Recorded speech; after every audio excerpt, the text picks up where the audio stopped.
All right?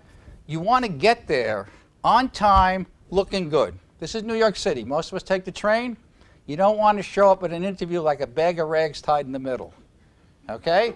So you get there a little bit early. This is basic stuff, but it's important. You get there a little bit early, use the men's room, the ladies' room, or if you're Bruce Jenner, use whatever room you want. It's a Caitlin, I'm sorry. I don't want to upset the guy. You can go to any bathroom you want. Okay, so go in the bathroom, wash your face, wash your hands. And it's very, very important. You will never project yourself unless you feel good about yourself.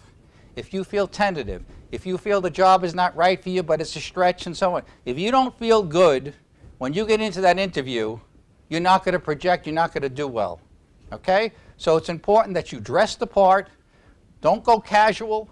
Okay? Even if it's a casual place, it's nothing wrong with wearing a jacket and a tie or women wearing a suit. Okay? You could always adapt to them, you know, when the time is up. I just, after 43 years, 6 months ago, I let my oldest employee cut off my tie, okay, because they broke my shoes so much about, oh, you got to wear ties all day, nobody's wearing ties. I still wear a tie, okay? But if you're going to want to interview, I'd rather be overdressed than underdressed, okay? When you get there, don't yell at the receptionist, okay? Even if they keep you waiting, because how many people come back, the receptionist will take your resume back and say, who's that animal you have in the reception room? You have to be good with everybody you speak to. But it's most important that when you go into that interview, you feel good about yourself and you project yourself.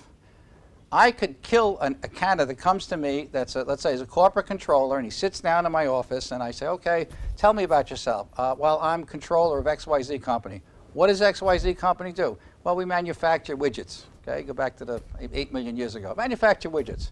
And you're a corporate controller? Yes. Who do you report to? I report to the president. There is no CFO, but I don't have the title. So, and and what are you responsible for? Now you ask this guy 17 questions. I want to jump across the table and smack him, because this is something that he should be telling me right from the get-go. I'm corporate controller of XYZ company. We manufacture widgets. We're about a $15 million company, $100 million company. I'm responsible for all financial reporting, treasury, inventory control, et cetera, et cetera. I report directly to the principal. There is no CFO. I'm expecting the title shortly, or something along those lines. Okay? They want to hear you articulate, communicate. It's critical. Okay? If you're a very shy person, then go and take a course at whatever. Sharon, help me out here. What's that, the guy? Dale Carnegie, right, okay? You really have to get over, if you're a shy person, this is the last place in the world you want to be shy, okay? You want to be able to project and communicate. It's very, very important.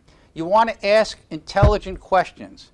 There's nothing more depressing to me. And I hire 1 million people in my shop over the years that, you know, and I'm the last person who's going to see this candidate for our firm. And I get through the interview and I said, do you have any questions? Well, the other people were so thorough, I have no questions.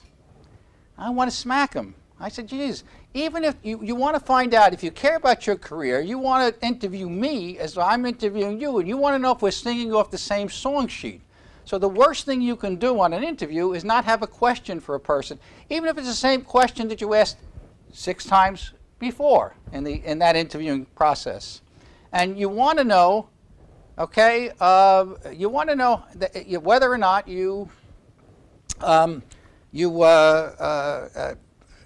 the questions, get the answers, impress the person, and those questions should be geared towards showing that you're an aggressive, capable person.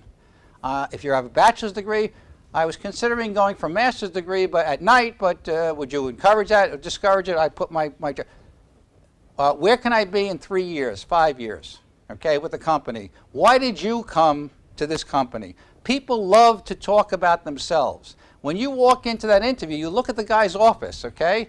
Maybe you see a picture of him with Jack Nicklaus, or maybe you see him with his kids in some sporting event, and maybe the guy's a tennis player, or maybe the guy went to St. John's, and maybe the guy went to Pace, your school.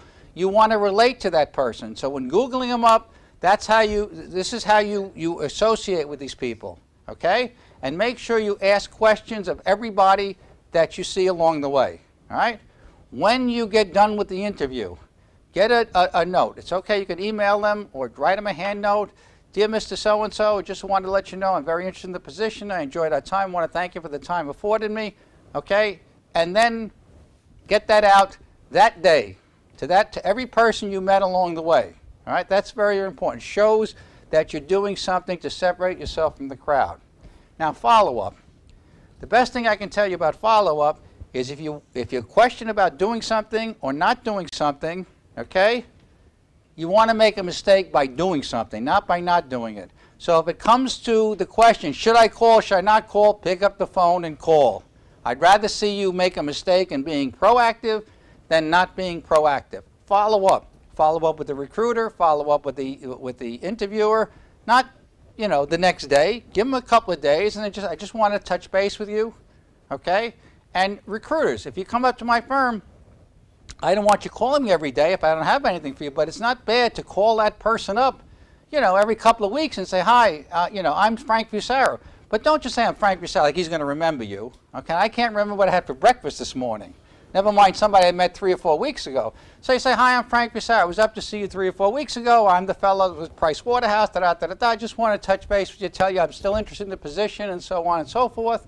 And, you know, that puts you in his mind or her mind, and that's important when they do a search and try and determine who they're going to, you know, who they're going to send out when that job order comes in. You never know when the job orders are coming in.